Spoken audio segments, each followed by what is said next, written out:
حضرت عائشہ صدیقہ رضی اللہ تعالیٰ عنہ آپ فرماتی ہیں کہ جدو سرکار علیہ السلام دا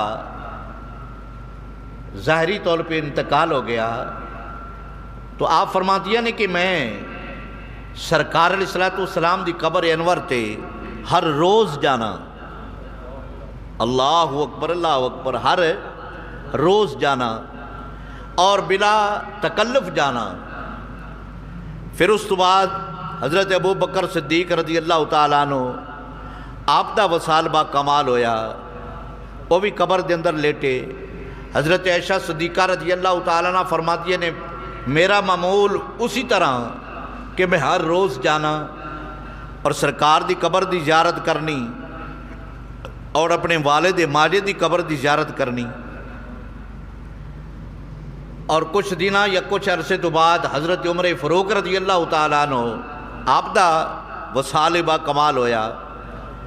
حضرت عائشہ صدیقہ رضی اللہ تعالیٰ عنہ فرماتیاں نے پہلے میں جاندی سا بلا تکلف، لیکن جدو حضرت عمر فاروق رضی اللہ تعالیٰ عنہ تشریف لے کے آئے حجر مبارک دے اندر، قبر مبارک دے اندر، فرماتیاں نے پھر میں جانا سرکار دی قبر دی زیارت واسطے، پھر میں پردہ کر کے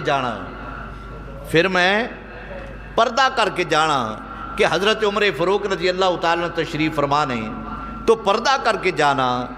اس دا مطلب یہ ہویا حضرت عائشہ صدیقہ رضی اللہ تعالیٰ عنہ آپ دا اے عقیدہ سی کہ قبر والے ویکھ دے بھی نہیں اور جان دے بھی نہیں۔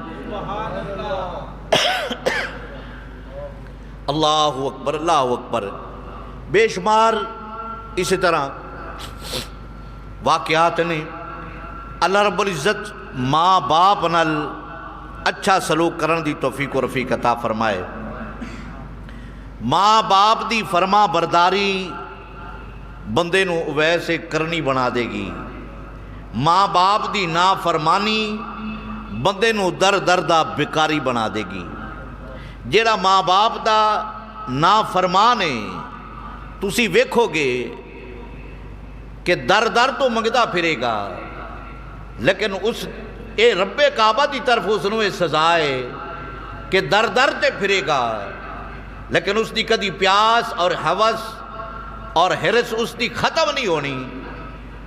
لیکن جیڑا ماں باپ دا فرما بردار ہے رب کعبہ اس دے دل دے اندر اتنا سکون عطا فرما دے گا کہ اگر تھوڑی بھی کھائے گا رب کعبہ اس نے سکون عطا فرمائے گا۔ امام